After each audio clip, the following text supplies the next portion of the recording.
So good day class. Today we will discuss about the ethical environment of the firm. So the objectives of these lessons are: first, determine ethical issues in business. Second, identify the 5 perspectives in ethics. Third, explain the relevance of corporate social responsibility in an organization. Then discuss corporate integrity and its dimensions. Next is differentiate social obligation from social responsiveness. And lastly, describe how organizations apply social responsibility in their activities. So, first, let's define what is ethics. So when you hear the word ethics, what comes up in your mind? So basically, the definition of ethics is the moral principles that govern a person's behavior or the conducting of an activity. So, according to your book, ethics is a set of principles that guide people's behavior and judgment. It serves as your moral compass to discern what is right and what is wrong and what to do about it. In business, ethical standards are created so that managers can uphold certain values by making meaningful and just decisions in their business activities and various transactions. So, the purpose of ethics class is to serve as a moral compass for the managers and administrators when doing their decisions, so that they will lean on what is morally acceptable, what is morally right, what should be the right thing to do.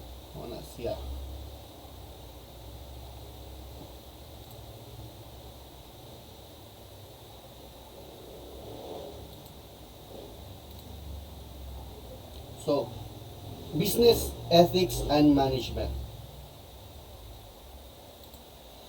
So, let's tackle what is ethical issue class. Ethical issues occur when a given decision, scenario, or activity creates a conflict with a society's moral principles. These conflicts are sometimes legally dangerous since some of the alternatives to solve the issue might breach a particular law.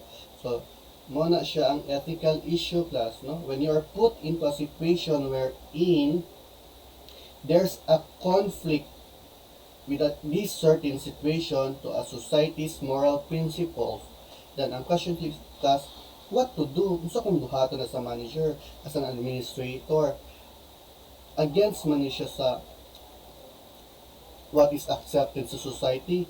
So, should I do what is asked of me as a manager to do what is right? In the first place, what is the right thing to do? Muna siya, class, no? Ang ethical issues ba? Dilemma.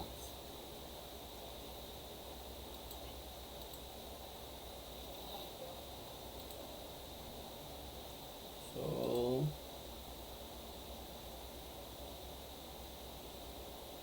an ethical issue also refers to a concern on which an individual must decide based on several alternatives of what is morally right or morally wrong.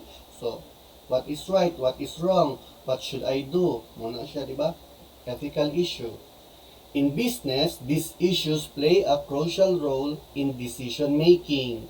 Any manager should be guided by a set of business ethics. So, any manager should be guided by a set of business ethics. So, muna siya, class.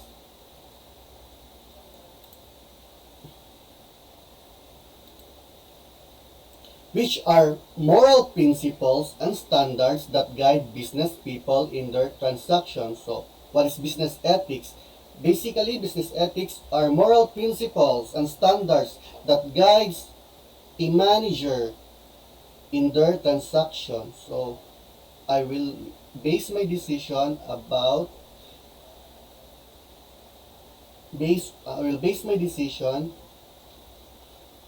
so that I will arrive based upon my unsa man beliefs what is morally right, ano no, what is the right thing to do, mo na siya business ethics.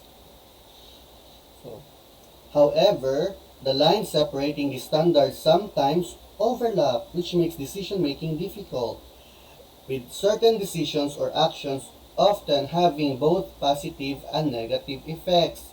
That is why it is important for managers to still have their own set of moral standards and values in ultimately deciding which decision or action is most ethical for their company.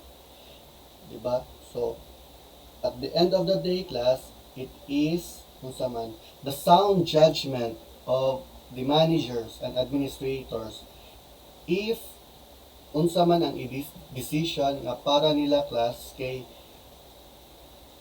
most ethical for their company. Mo na natin mga manager of administration class, no, to do the decision making, and when they make decisions class, dapat class kay it is in accordance with what is accepted, what is in the norms class, no, what is ethical. So mo na siya. So perspectives on ethics class. So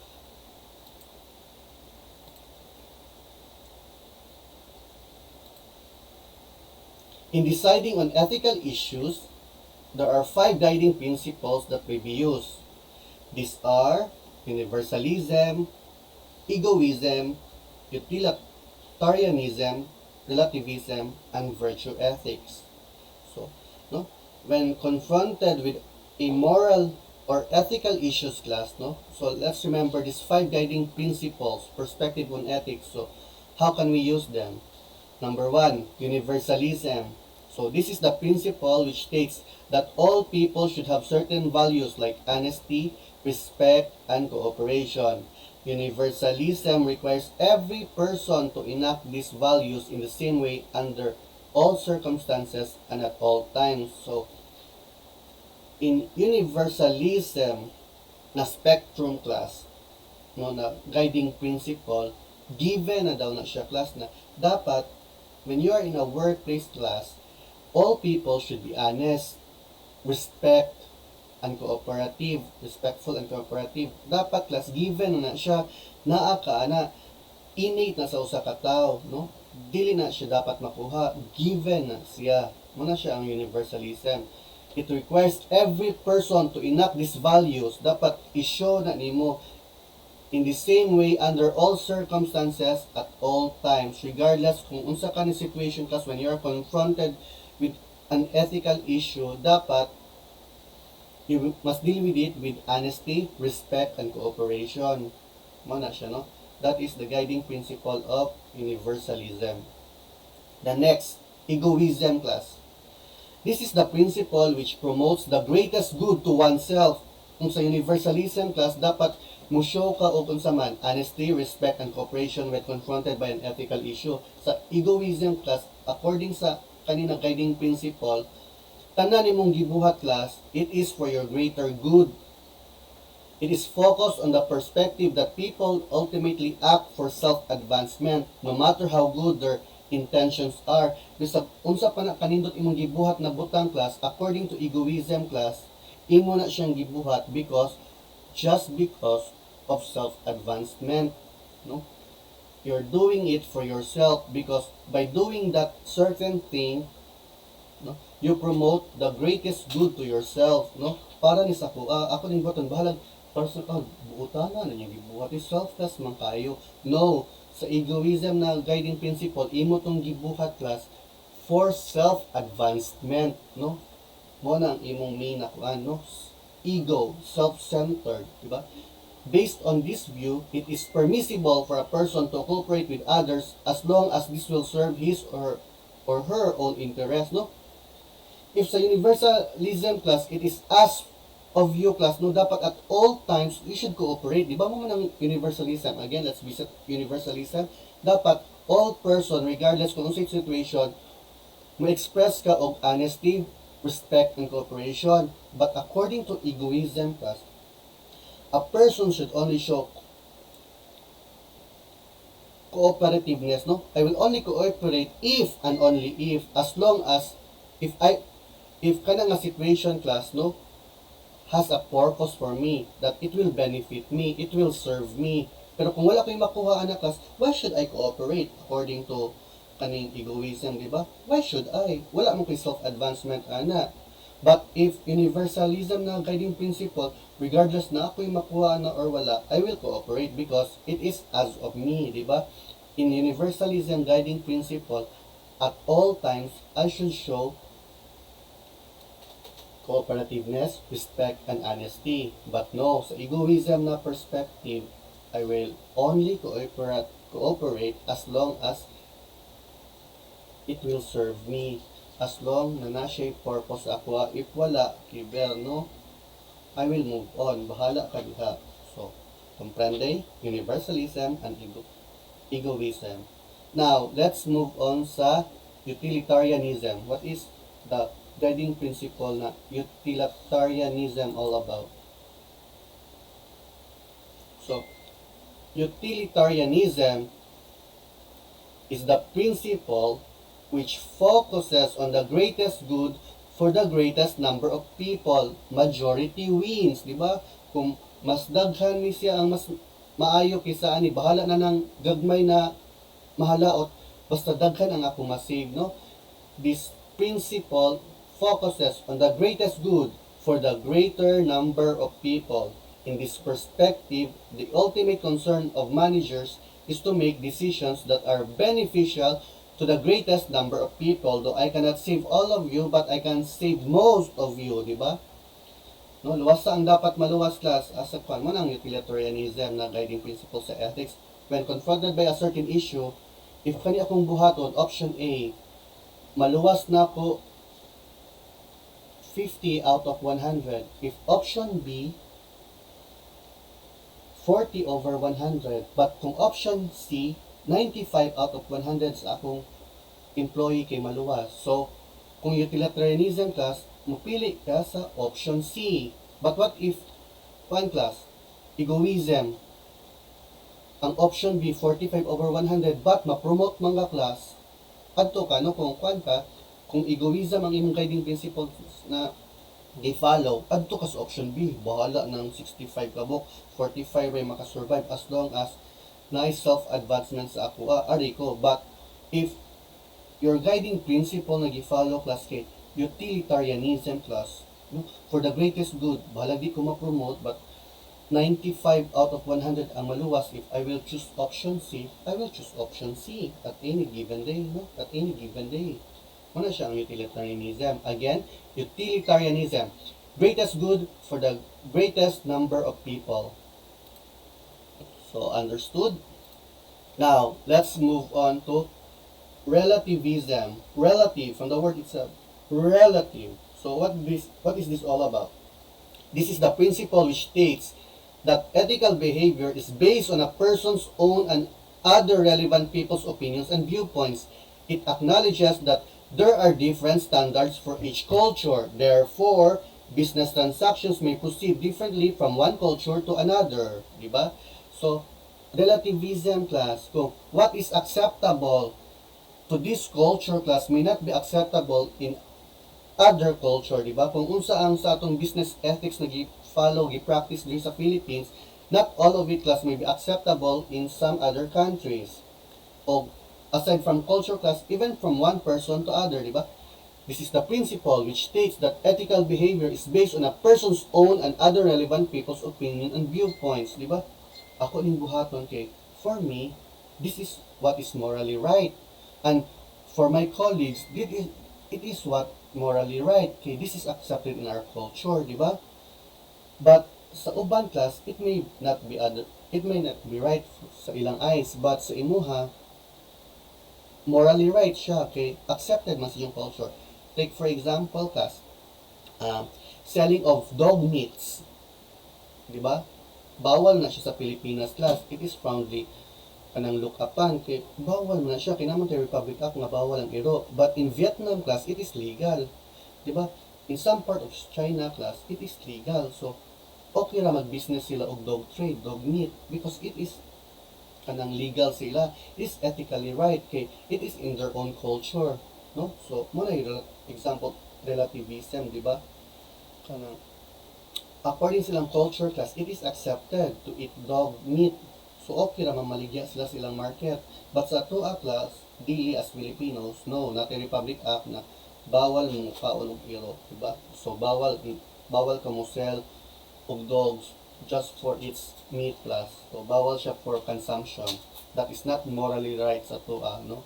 But sa ubang culture class, pwede, no? That is what we call relativism, diba? Lastly, class, is virtue ethics. So this is the principle which states that morality depends on the maturity of a person with good moral character.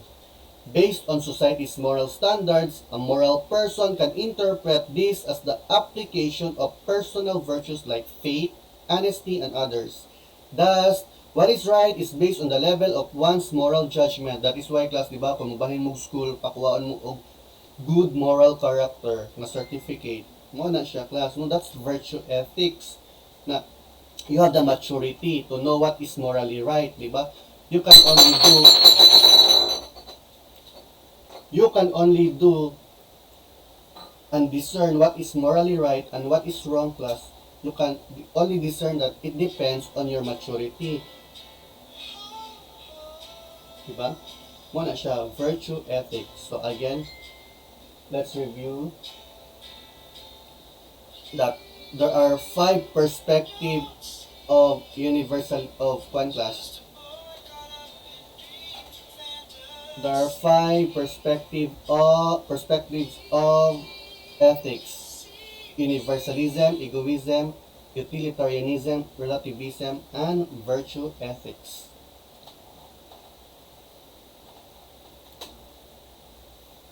So now let's move on. What is corporate integrity, class? Section mo na, sir, sa kanang kuan STEMC nga TVL grade 11 integrity. So just a trivia, no, grade 11 sections are named after the core values of USPF, diba? PIES, no? Professionalism, integrity, excellence, and social responsibility, diba? So what is corporate integrity?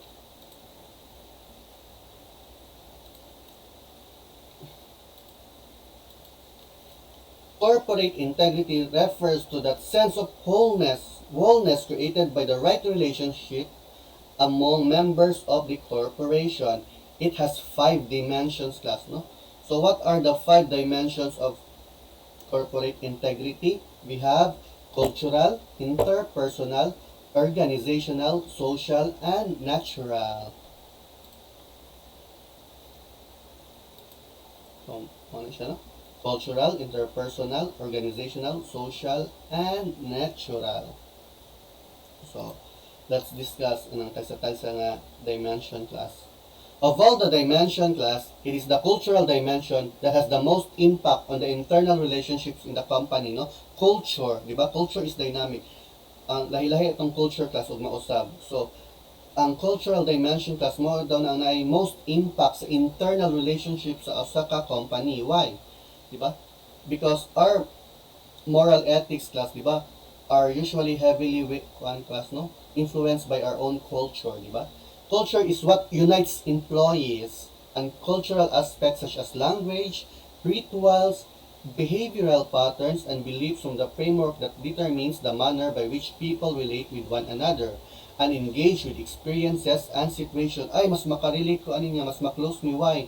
Pareha mig language nag-speak, pareha mig beliefs, no, manimba mi kada adlaw, no, pareha mi og kanang culture na gikuan, set of beliefs na gina-follow, no, pareha mong parents kanang taga ani nga kaning place. So more or less we have the same kaning kuan culture, di ba?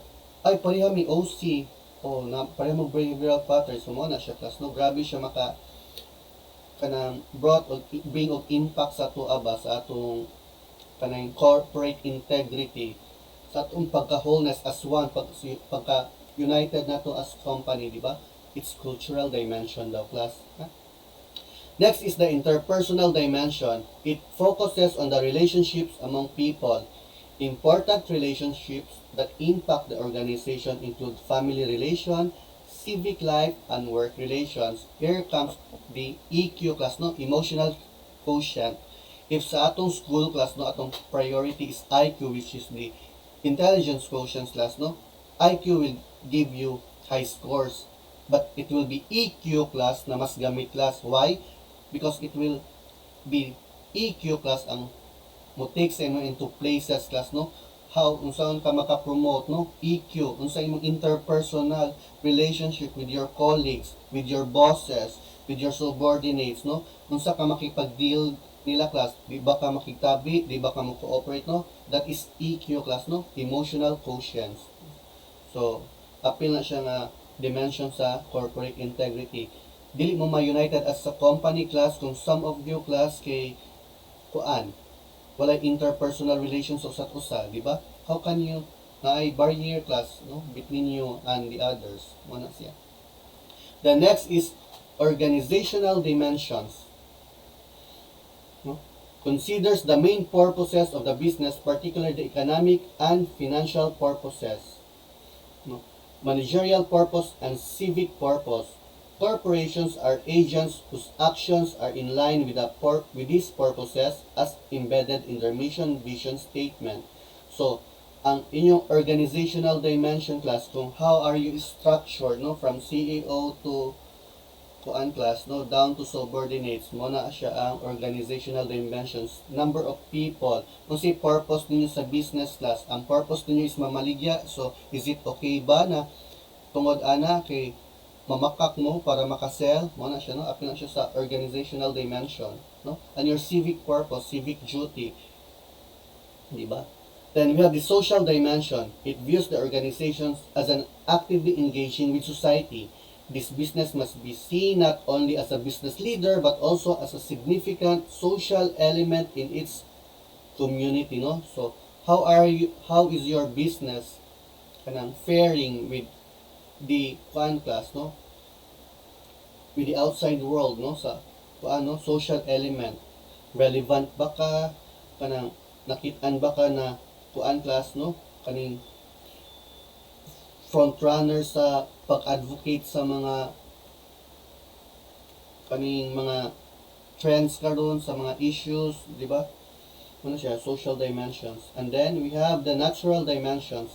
It looks into how the organization relates to nature. Managers should consider how their business operations and activities impact the environment.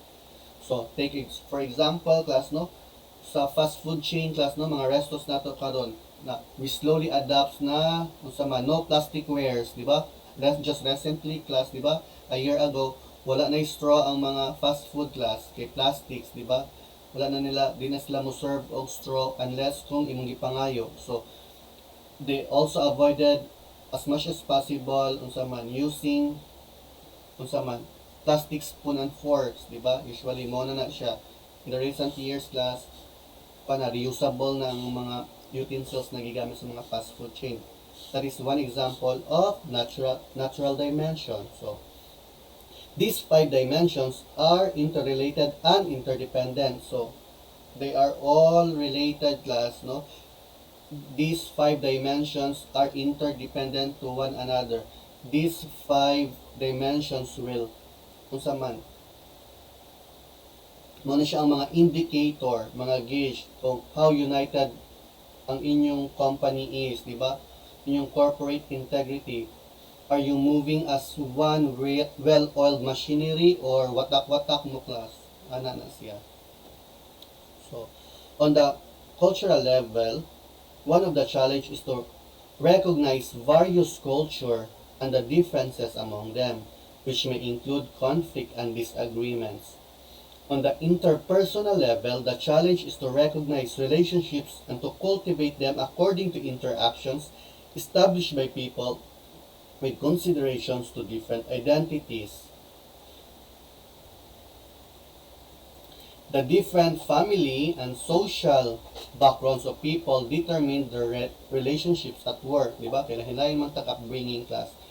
People's belongingness to a family, civic society, and workplace requires that each person's need for security in the family, the right to participate in civic activities, and their inclination to establish relationships at work are acknowledged. So on organizational level, class, there is a constant challenge to ensure consistency in achieving the mission of organization and in the conduct of its member.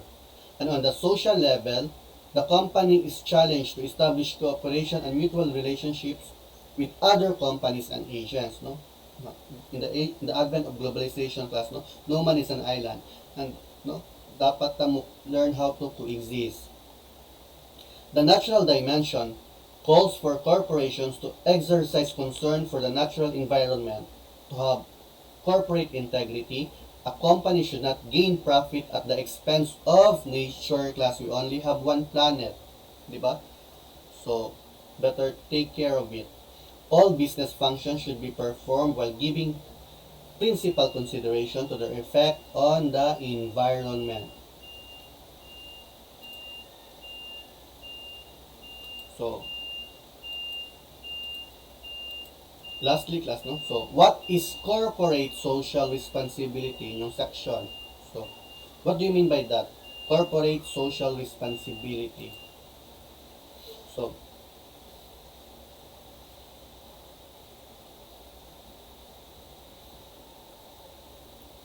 one business practice that is considered vital to current international standards of business operation is corporate social responsibility. This word refers to business operations and activities that have the welfare of society in mind. A firm should aim to pursue long-term goals which will benefit society. So, sa class, long-term goals that will benefit societies. Business operations, therefore, should be strategized to pursue economic goals while upholding the welfare of society, class, no? Ethics.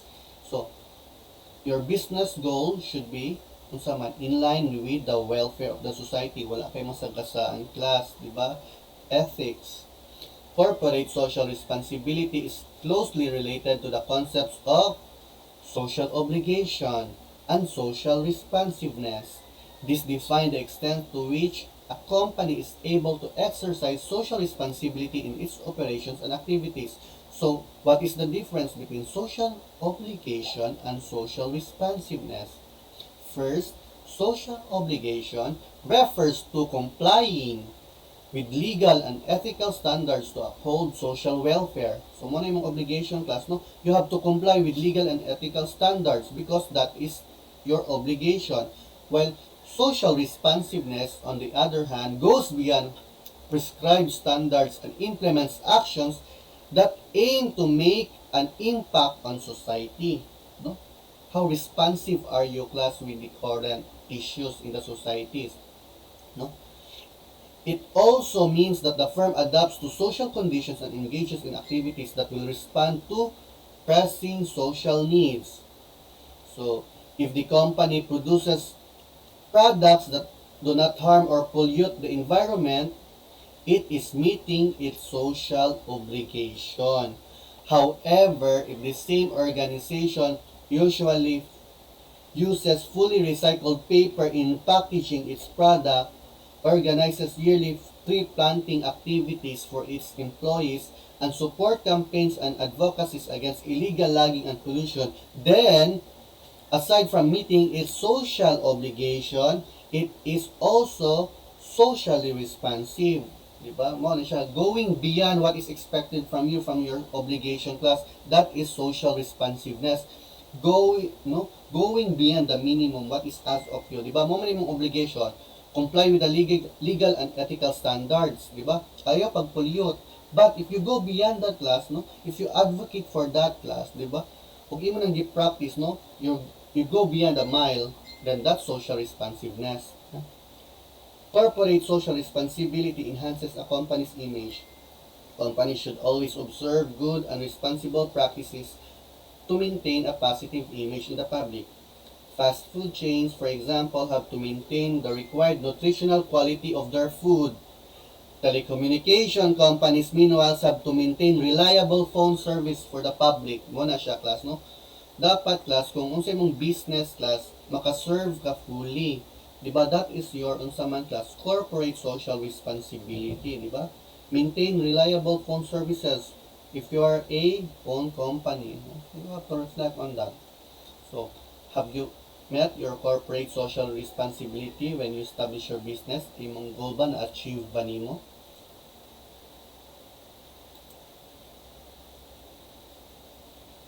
So, that would be all. So, to have a recap with our discussion for today. So, first, an ethical issue refers to a concern in which an individual has to decide based on several alternatives of what is morally right or wrong. Business ethics are principles that guide managers whenever they are confronted by an ethical issue in business. So, there are 5 perspectives in ethics: Universalism, Egoism, Utilitarianism, relativism, and virtue ethics. Then, corporate integrity refers to the sense of wholeness created by the right relationships among the members of the corporations.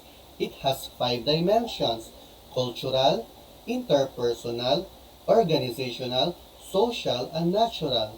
Then, corporate social responsibility refers to the engagement of the business firm in activities that pursue goals that are beneficial to society. Good corporate social responsibility leads to a good corporate image. And social obligation and social responsiveness pertains to actions that are motivated by a non-mandatory reasons. An organization, in its conduct of socially responsible activities, should go beyond the standards imposed by law, which is the social obligation, and cater to the greater interest of society, which is social responsiveness. So thank you, class. No? See you on our next lesson.